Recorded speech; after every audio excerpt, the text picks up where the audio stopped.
Regarding Men, Episode 15, Feminist Lies, but I repeat myself.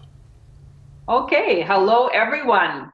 Here we are again, and we have what we think is a very interesting topic to discuss. And our topic, I am supposed to introduce us first. I'm Janice Fiamingo, and I'm here with Tom Golden and Paul Elam.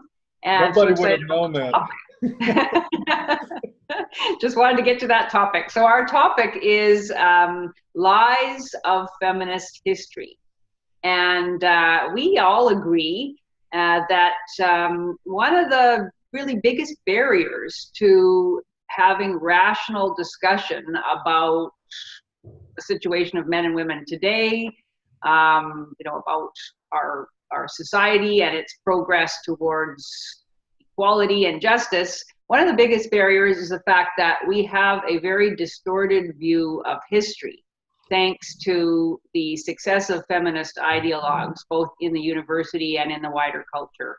And I think it's true to say that often when we discuss issues where it might be even quite generally agreed that an injustice is being perpetrated against men, such as, for instance, in the decades of affirmative action hiring, in which men have had to accept that even if they're very well qualified for a job, they're very likely to be passed over if their employer is looking to meet a quota for women in the workplace. Even in cases where it is recognized that an injustice is going on, the answer to that is often, well, but there's been injustice against women for centuries, and so this is righting this kind of wrong, because women in the past could be raped with impunity.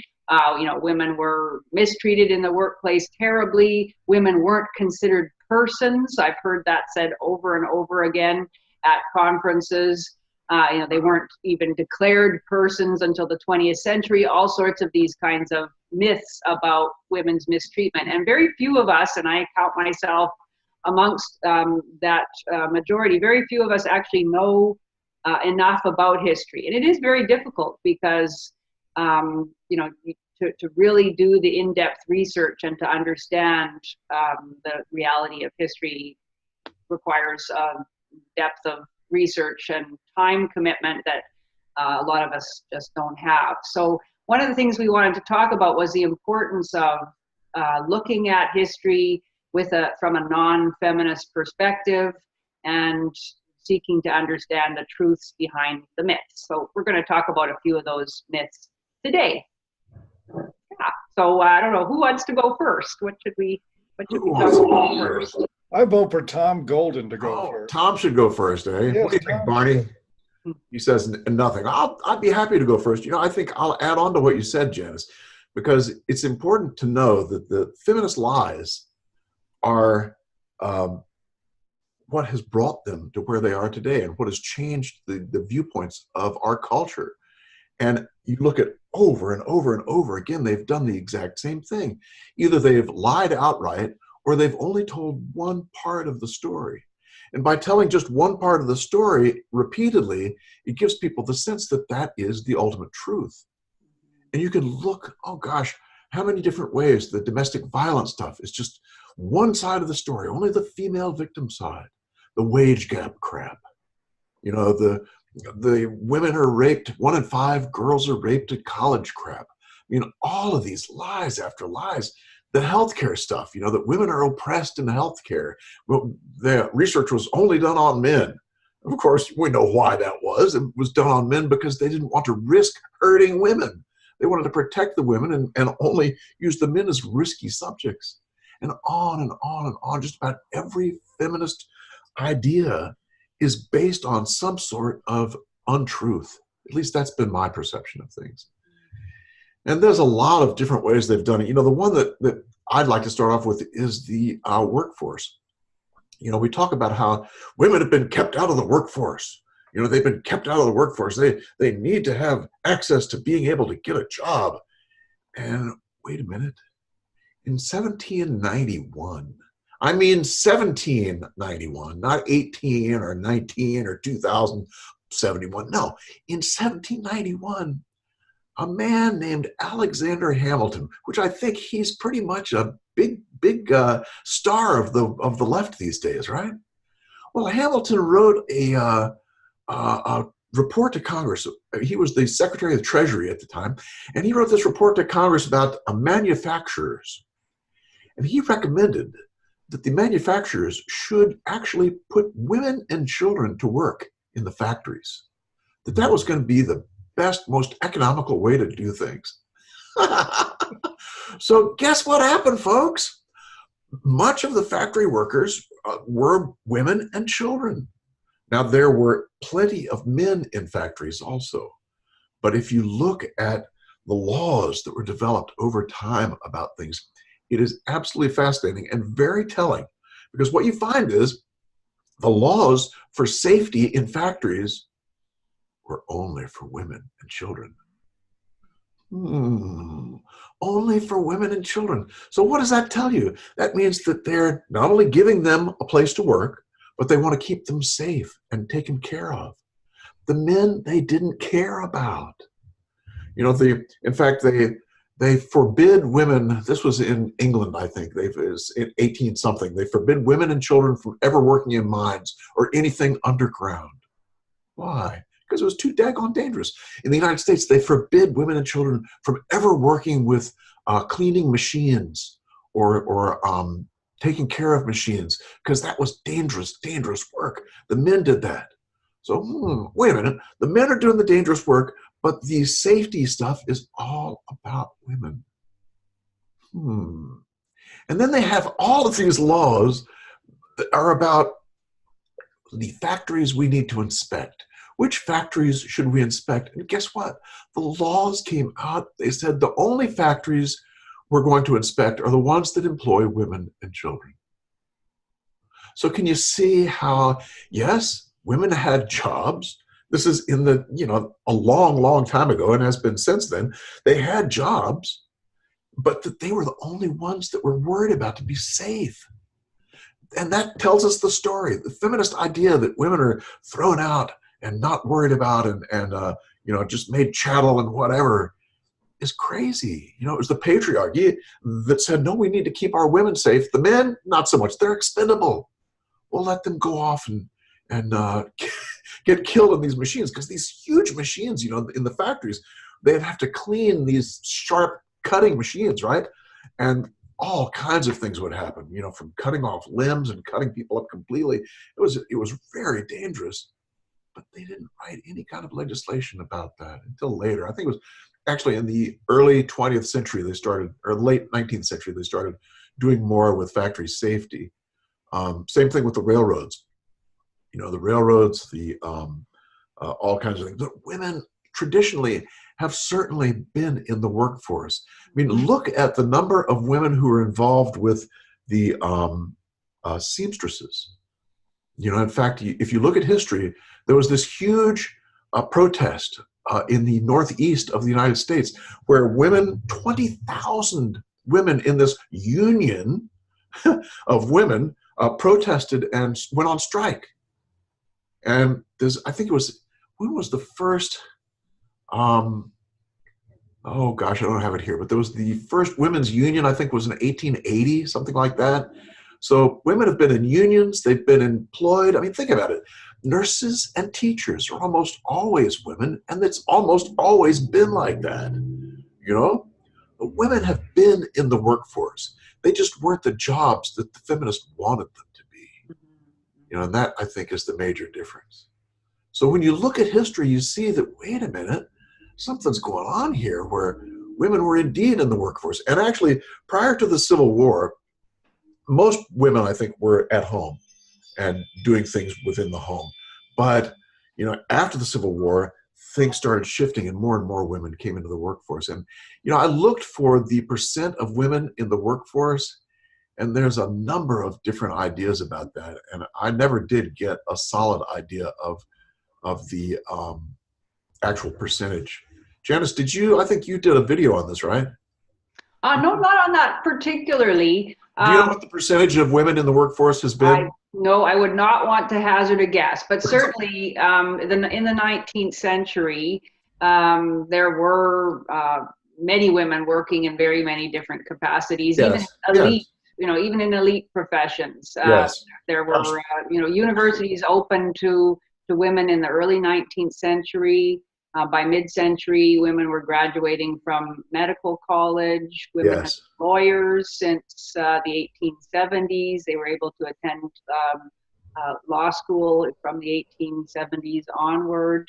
There were female professors in the later 19th century, certainly. So both in terms of working class women's participation in all different kinds of factory work and right up to the top professions, women were not being kept in the home.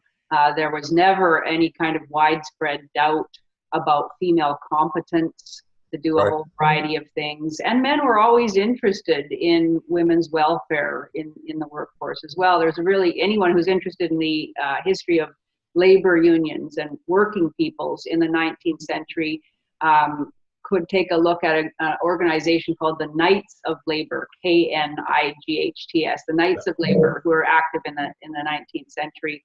And they tried to create a sort of cross-discipline, cross-trades union. And they were very interested in promoting women's voting rights, promoting women's health and safety in factory jobs and all that sort of thing. And it's a fascinating example of men and women working together to improve men and women's lot in the workforce. And certainly, and I think when you look at it, that's the key, is that men and women have worked together. It's just a farmer's job. He did a lot of the work in the field, but the woman would do a lot of the work at home. I mean, they both shared the workload. I know I've read my diaries of my great-grandparents who were farmers. I come from a long line of farmers. And they say the same thing. They loved it. They loved each other. They loved their kids. They loved working on the farm. It's like, these are not oppressed women. No, if you go back. You could find a woman prior to the Industrial Revolution who would complain about being oppressed any more than men, because they shared in very arduous work. Oh boy. Because families at that time were run more like business concerns. The children worked from an early age. Everybody threw in and worked. And because if you didn't, your family, your business would fail. Everybody had to carry a great deal of weight.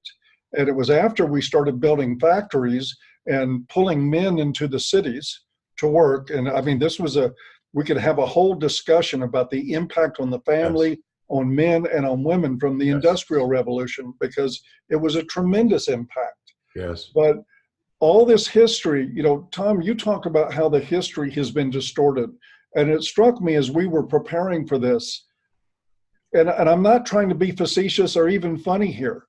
What I'm saying is that I was looking at what the feminist line has been historically, and how do you find something that's not a lie? How do you find any truth? That's about right. It's that bad.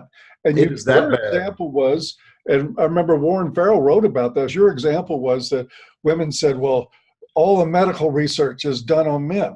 And you pointed out quite rightly, yes, because it is done on convicts and people in the military who volunteer. And Warren put it very succinctly in The Myth of Male Power. We do more research on men versus women for the same reason we do more research on rats versus human beings. Right. That's precisely the truth there. But feminists don't want to look at that side of the coin. And they will also flip the coin to say, well, look, women were it's a very rare complaint, but you do hear women say that male-only forced conscription was excluding women from the privilege of going into the meat grinders of World War I. That to me is just crazy thinking. It's absolutely crazy thinking. But they did enlist women to shame men into going into those things. But yeah, the convoluted nature of the history is just staggering when you look at any of it. And it's no wonder we have such a hard time. And it's because Believe the Woman is not just a political expression of the new millennia. It has been the rule always. Believe everything women say. Believe that there's a wage gap. Believe that 1 in 5 women get raped. Believe that women were chattel. Believe that women were excluded unfairly from things that they weren't excluded from. If you don't believe it, you must hate women. Absolutely. And that's how you reinforce that sort of thinking. Yeah. But are we good to go to the next one? Because absolutely. I think all that led up to what I wanted to say was the whole women are chattel trope, or women were chattel. I guess they're slightly above chattel now. I remember back in the 80s, I had a single date with a woman, and we were young, or I was certainly younger than I am now, but we got into a discussion of politics and history, and we'd both had a few drinks. And at one point in the conversation, the subject of women and men came up, and historical roles, and she became just suddenly this fury overtook her face. You know, it was like I was just having a conversation, but suddenly with the alcohol and her inner thoughts, I guess, combined to come out, and she said, "Women were chattel." And when she said it, the spittle just out of her mouth. So I had to hint that like things aren't going very well on this date. But no sex. That's also part of the problem, and it is that trope that I wanted to look at. And common sense tells me that women were not chattel. One, and I don't pretend to speak for any African American, but if my history included things like the Dred Scott ruling and slavery, and I had another group like women who get first seat in a lifeboat comparing themselves to me, I would not like it at all. I would not like it very much at all. Yes. Women were privileged. And yes, were there disadvantages to both sex roles? Of course there were. Women were excluded from some things. They were excluded for a while from voting. They were excluded from certain jobs, usually to protect them. But there was also exclusion based on the idea that women weren't capable of doing certain things that men were capable of. I don't think we need to deny that, the history of that. But being this remarkable Western culture that we are, we have sought and corrected that and opened those doors to women precisely because they weren't chattel. We have made those improvements. And yes, women are the protected class. They are still protected from conscription in my country. We are still trying to sue to get some sense of balance between the sexes when it comes to selective service. But I want to point out a couple of other things. There's an article on A Voice for Men, and we'll link to it here. It's called Setting the Record Straight. It's about a 10,000 word piece by Robert St. Estephe about the history of the men's movement. And I wanted to point out a couple of things from circa 1920s America that has to do with women's actual status and how they were treated. And this is relative to what they were then calling the alimony racket. This first quote is from Judge Harry A. Lewis, who said this in 1925. Under our modern standards, woman is no longer man's inferior. If you would find out whether this is true, ask any one of them and see what she says in reply. Yet there appear before me every day unobligated women who seek from $15 to $50 a week from their former husband's earnings to add to their own comfortable salaries, and for no other reason, pretext, or cause than that they were once married to the men. That is from 1925. That was what was going on. It was in all the papers of the time. There was a lot of writing about the alimony racket. A New York judge, Sella B. Strong, offered a parallel view. The whole business of alimony grabbing is degrading. It cheapens the relationships between men and women. I truly believe alimony keeps thousands of couples from being reconciled. The woman being supported by her husband under order of the court isn't anxious to effect a reconciliation. She is dawdling in idleness, free, irresponsible. She's making him suffer, so she gloats. And finally, a quote from Faith Baldwin, a writer, a novelist at the time, said, "The rising tide of divorces brought us a new industry, the ultimate refinement of gold digging, the perfection of blackmail within the law, marriage for alimony. Women do not want husbands or children who do not want husbands or children have found a joker in our marriage laws by which they can establish themselves comfortably for life, free, respectable, rich, safe, without personal cost or sacrifice." Yep. Now, this is stuff you could pick up in a newspaper in the mid-1920s and read any day of the week. People, again, do you think feminists would argue that this was common knowledge at the time in the 1920s? Oh no. There would be little articles in the paper about how women should put doilies on the ends of the couch and be quiet during political discussions. That was not the world we lived in back then. It never existed. Women as chattel never existed. If anything, humans can claim roles to being chattel. Men certainly can, with forced conscription, with the pressure and the onus on them to provide and protect for women and children. They can say, I'm being pushed into a role of servitude. Of course, men aren't exactly prone to claim victim over that stuff, nor do I think they should. But this whole idea that we bought of women as chattel has enabled feminists to sell a million other lies. Stemming from that one basic falsehood, we can sell anything. Oh yes, the rule of thumb, men could beat women with a stick provided, well, guess what? The rule of thumb was a carpenter's measure of the time, because sometimes lacking really good instruments in order to make measurements for woodwork, they used their thumb. That's all the rule of thumb ever meant. It was a lie perpetuated, and you can find it debunked. Just search the rule of thumb hoax, and you'll find where it's debunked. We have allowed the culture to buy this idea. When you look at the history, again, we'll go over it one more time real briefly. All the way up into the Industrial Revolution, men and women worked together.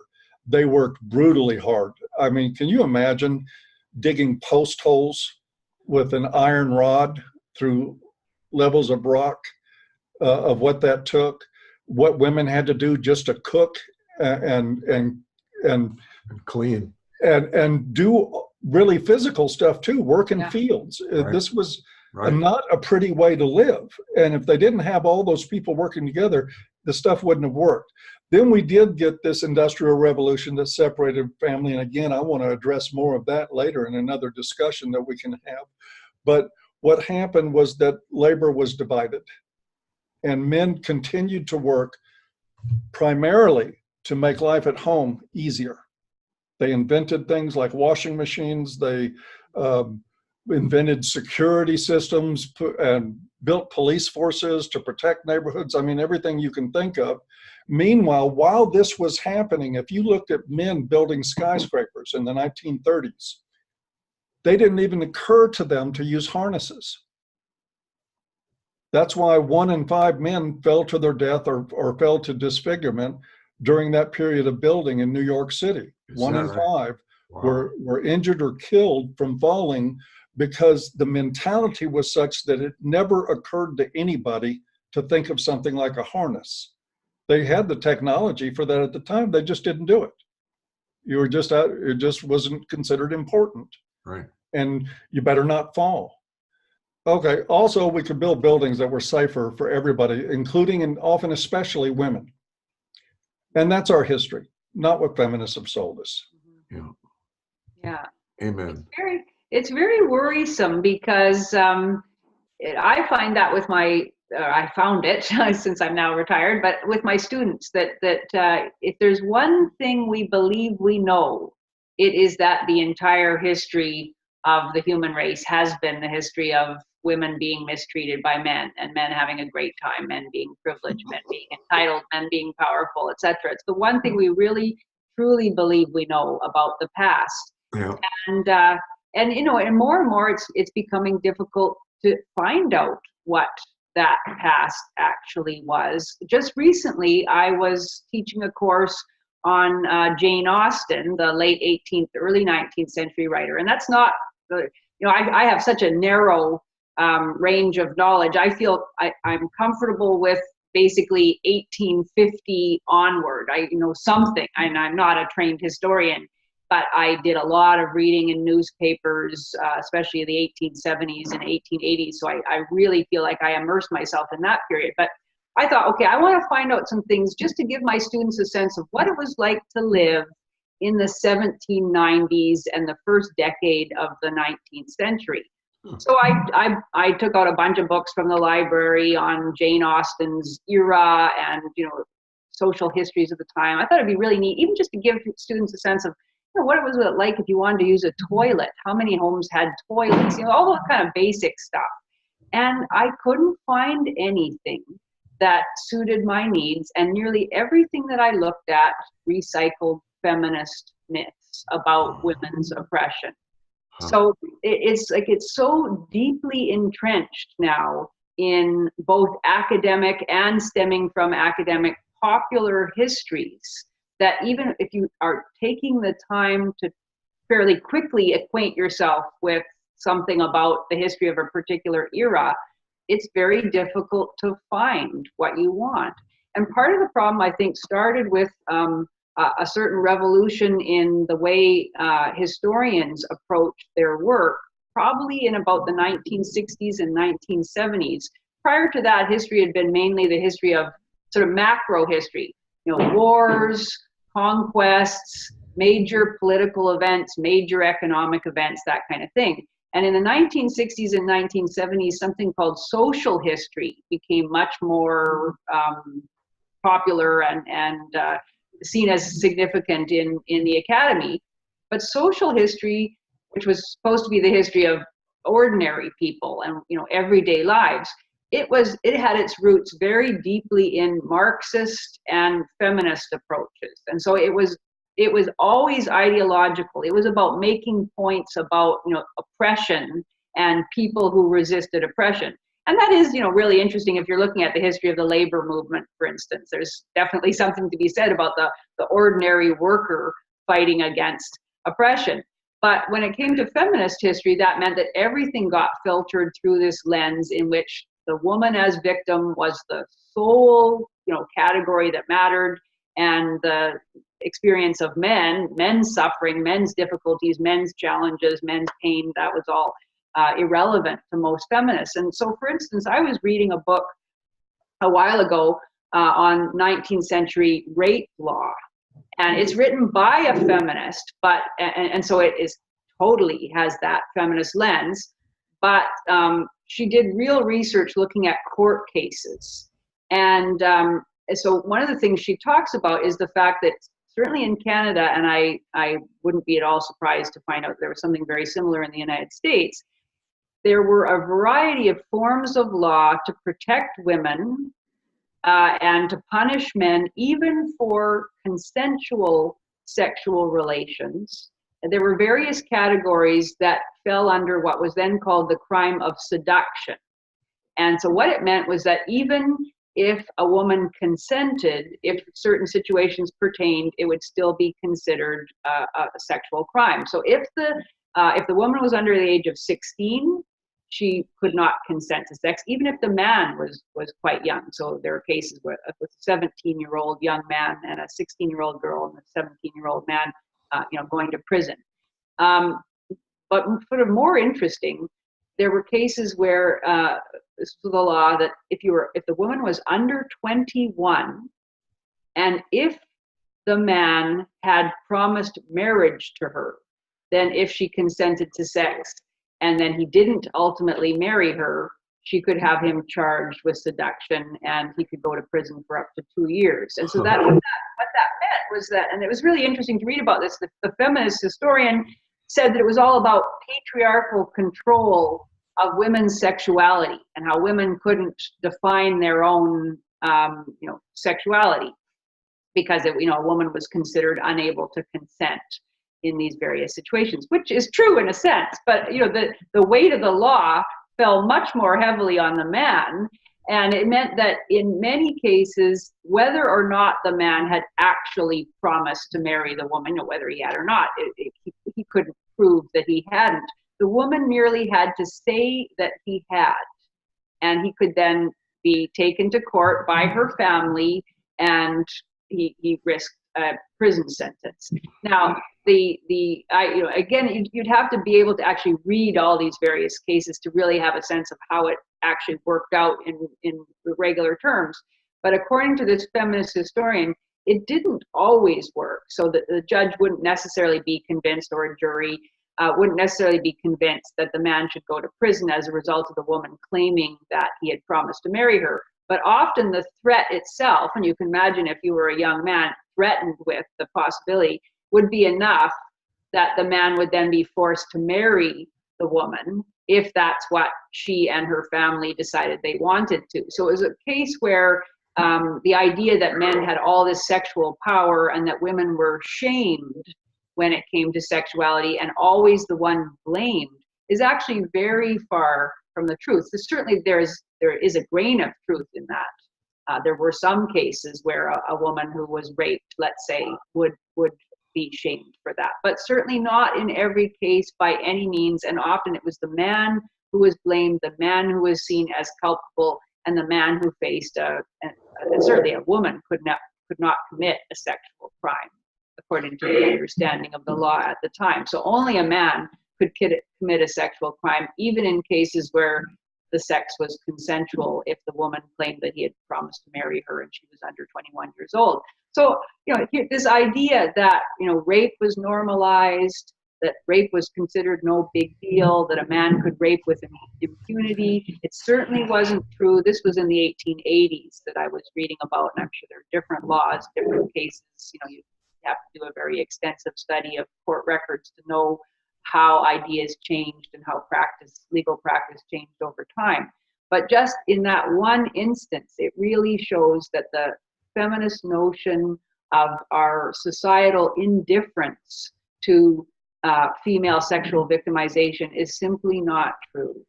And over again, and as you were saying, Paul, if you read the newspapers of the time, you see that just the world that feminists present to us, it just didn't exist. There were widespread discussions about male-female relations in all sorts of spheres. It was, I'm talking, again, 1870s, 1880s, that's what I know. Lots of men very interested in women's perspective, lots of women working as journalists, articulating, the female position on various things, lots of men very enthusiastic about women's voting rights. Just the picture that we have of women being oppressed and held back, and men, somehow either not caring or expressing contempt for women's capacities, simply not the case. And when you read the women journalists of the time, they didn't have this sense of grievance. They had a sense, at least the ones that I read about, sure, in some cases they complained about certain things that they felt could be improved. But in general, they had a sense that they were free beings who were able to exercise their particular gifts or talents and competed as equals with men in the marketplace of ideas. And the anger, the vitriol, and the bitter resentment that we see so much today. If you read an article, by Susanna Walters, for instance, professor of women's studies at Northeastern University, or Roxanne Gay, the professor of English at Purdue University, talking about how the burden that women bear, how terrible it is, how every day it's torture to be a woman. If you read a woman journalist in the 1880s talking about women's situation, it couldn't be further from the truth. They would have been aghast to have looked ahead 130 years and to have seen what's become of the so-called women's movement. They'd also be demonized if they were here today to speak for themselves. Modern day feminists would crucify them for not having the correct worldview. I wanted to point at something else you said too, Janice. I just think it's interesting because I think you're absolutely right. We do know that there were cases where women who were legitimate victims of sexual assault were shamed by society and that were treated unfairly in court. Let's also look at, I mean, we went really crazy making rape shield laws to try to address that thing.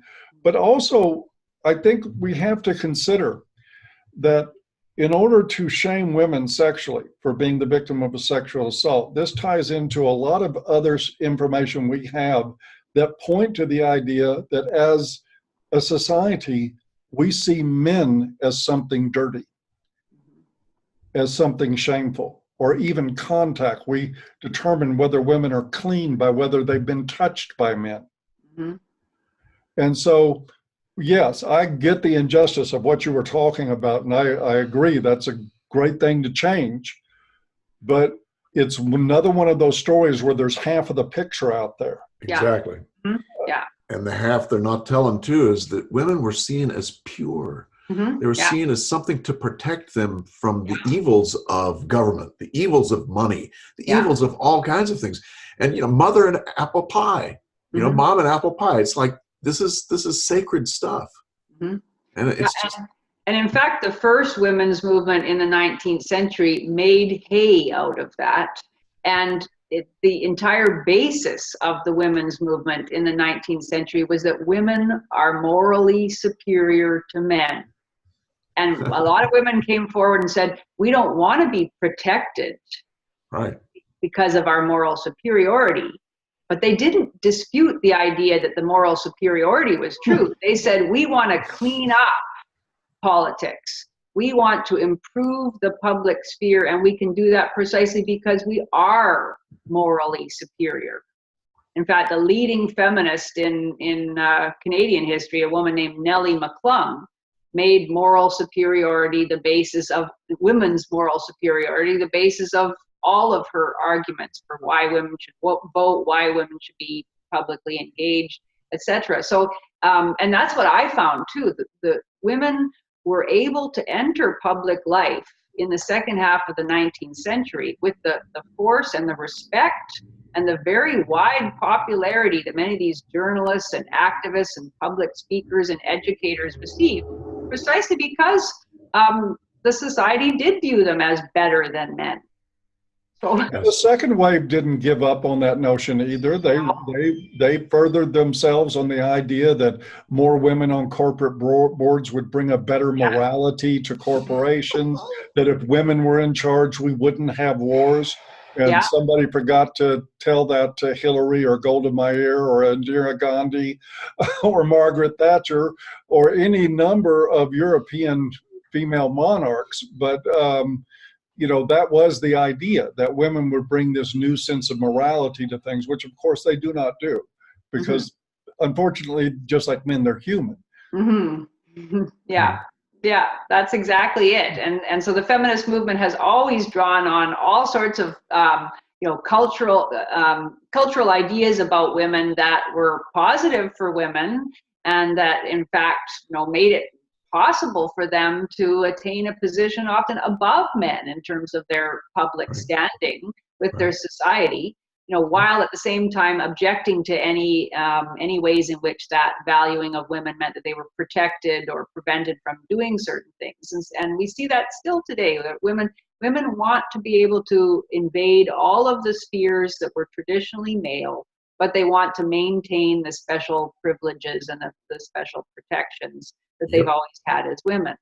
And it's just one of those things where when you actually start looking back and reading the newspapers and really learning about a particular social issue, you realize it was always way, way more complex than feminists tell us it was. And I'm actually worried that because we're leaving the era of the book behind, many of us don't even have books anymore, and our access to books is specifically, being limited. If our only access to history is going to be what is filtered for us through the, increasingly rigidly monitored lens of the politically correct internet, then, we actually may get to a point where when we want to find out what social history, what life is like for men and women in the 1870s, it may be increasingly difficult or even impossible to do so. That is a good and frightening point. It is very frightening. Oh, It's all the more reason that people need to put the onus on themselves and it would, to crack a book, yep. get books, read them, understand your history, because the history you're being taught nowadays is a history of deceit and lies. It is. It is. Can we move on, Janice? Is that okay? Yeah. Mm-hmm. I've got another one I'll do fairly quickly. Yes. It's you wanted to talk about the vote. That's voting stuff, because we've important. only been told one side of things. Yeah. Let me tell you a story about the other side of the voting. There was a man named Dorr who was from Rhode Island, and he led what is now history calls the Dorr Rebellion. And the Dorr Rebellion was in 1842 in Rhode Island, and it had to do with what? It had to do with men demanding the vote for themselves. Mm-hmm. What, you say? What? Men demanding the vote? That's right. White men who didn't own property could not vote. Now, that's the way it was from the beginning. So it's not like it's only women who can't vote. Men couldn't vote. In fact, what's really interesting is Dorr lost the rebellion, by the way, and he left town and came back a year later, and they threw him in jail and kept him in solitary for a year and a half, and then they let him out and let him off the hook. But Rhode Island people all kind of revere this man because he was doing what was right. And they look back on it and go, he was right, that we all need to be able to vote. Mm-hmm. And it's a fascinating history of voting. And the East Coast, the 13 colonies were pretty much stable in their idea that the people who should vote should be either those who have owned property, those who own property and pay taxes, etc. And there were many cases in which women owned property and they could vote. So it's not like women were excluded because of their sex. They were excluded because they didn't own property. But anyway, as the country started moving out west, guess what happened? More and more states, as they came along, started giving women the vote. This was in the 1800s. That women, so there's this, I'll show you on the screen right now, this beautiful, what would you call it, a banner, and it says, "Women vote in Wyoming, Idaho, Colorado, Utah, Washington, and California. Why not in New York?" So, and I'd add on to that, Kansas, Illinois, there was a number of states where women could vote prior to the whole 1920 stuff. In fact, if you think about it, there was probably a time in the late 1800s where there were women who could vote out west, but men on the East Coast who couldn't vote. So there was a time when some women could vote and some men could not. It's complicated. It's a complicated mess. It's not a simple men oppressed women by not wanting them to vote, because the patriarchy allowed women to vote in these new states. Isn't that fascinating? Why would the patriarchy do that? So the whole voting thing is just, if you look at the history, you learn that the feminist ideas are just, they're telling you one side. They're not giving you the whole picture. And that's enough on that one. Go ahead, Paul. What else do you have to say? Well, what I wanted to add to that, too, is the same thing was going on in the UK. You had men in World War I who were dying in ditches like dogs who could not vote, and women back home who could. Yeah. Yes. Some of the women handing out white feathers to shame men into going and laying down their lives could vote. The whole, just like everything else, the history of voting, and nobody's arguing that there was a time when women were targeted to not have that right. There was, or at least they were targeted by virtue of the fact that we only allowed white male property owners for a period of time to vote. That was in some places. In some places that wasn't true. Well, federally speaking, that was where the law was at. But again, if you just hear that and nothing else, you don't get that white male non-property owners couldn't vote. Right. That most people couldn't vote. Voting at the time it was started in America was an activity for the elite. Yes. It was the common person had no chance of voting. They didn't think, why they were thinking, why should these commoners vote? We're the people, the cream of the crop. We're the ones owning all the businesses. We should have the vote, Right. and nobody else should. But that's not the picture. It was a bunch of white guys twirling their mustaches, snickering and talking about ways to prevent women from having a voice. And not to mention the fact that even before women can vote, they had a tremendous voice in government. Yeah. Through the channels they had open with men in governance. Yes. And that, again, you won't ever hear that in a gender studies course. Right. Yeah. Yeah. I mean, the time period when most white men could vote, the time period between when most white men could vote and white women could vote is tiny, tiny, tiny. And most people believe that, for centuries, the majority of men could vote, whereas women were excluded. Yeah, And as you true. say, it is simply not true. Well into the 1860s, there were all sorts of men who didn't meet the property qualifications, didn't pay taxes, and therefore couldn't. It varied from state to state, as you say, Tom. Yes, but I mean, I got a PhD in literature, not in history, but part of what I studied was women who were interested in the vote and campaigned for it and wrote about it and all that. And I had no idea, and nobody ever asked me that. Yeah, this was an issue for men throughout the 19th century. Men were arguing for their rights too. Nobody cared about it. It was all about women. So, yeah, I mean, at the most elite levels in academia, these myths continue to be perpetrated and disturbing. By the Civil War or a little after, most states had rights for most white men to vote. Mm-hmm. But there were 5 states, it was Massachusetts, Rhode Island, Pennsylvania, Delaware, and North Carolina, that you still couldn't vote because of, what do they call it? Tax-paying qualification. Yes. Mm-hmm. Yeah, right up into the 20th century. Exactly. Mm-hmm. It was about the 20th century when that switched, which was only a little bit before the women got the vote in 1920. Yeah. And you will not hear that in women's studies, Janice. No, absolutely not. Yeah. Matter of fact, you better not say that. That's right. That's right. That's exactly right. Or you're in trouble. You'd be very deeply in trouble. Yeah. Well, is it time for us to? I think it is. Yeah. Awards? Mm-hmm. I'll start with the Humanitarian Award. We are giving that to none other than Ernest Belfort Bax, to be more complete, who was interestingly enough, a socialist writer in the late 19th century and early 20th century. And he was the one sole lone voice that questioned feminist politics at their roots. And of course, he was heavily persecuted for it. This didn't just happen, by the way, the war on this didn't just start in the 1960s. This goes back to the late 1800s. And he ended up alone and broke when he died, as most of us will, who speak honestly about these issues.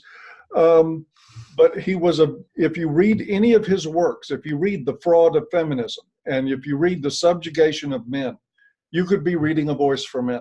Yeah. You could absolutely, it was the same problems, the same exact mentality. He was aware of the bias in favor of women, in favor of feminists, and that it ran through the publishing industry. Great reading, and his writing style was one that makes it a comfortable read for these days, not just at that time. So I highly recommend it. Maybe we'll throw some links in to that. Okay. So E. Belfort Bax, we salute you, sir. Indeed. Mm-hmm. Indeed. And unfortunately, we have to give the flying puta to the departments of history at universities all across North America. Maybe there are some that are exceptions, but in general, departments of history have unfortunately become completely politicized. And many of them focus on what they call cultural and social history, and that means that they are all about ideology. They're interested in telling certain narratives, especially about the oppression of women, and they're not interested in doing what they should be doing, which is educating both the elite who attend university and the general public about the complexities of history. And it's a real shame. Amen. Amen. So we should see them flying in soon, eh? Where are they? Oh, you see them? There There we they go. go. It is. There they go. Oh my God. It's nice to see the histories on a PUTA. Man, we need a separate PUTA for every university. That would I know. keep you busy, Tom. Too busy for Mr. Tom's. Yes. And with that, We're about finished. Yeah, everybody for joining us. Say hi to Barney back there. Hello, Barney. And thank you for joining us for Regarding Men. Yes, indeed. We'll see you for the next one. Bye, everyone. You all take care. We'll see if I can turn this thing off. Turn it off, Tom.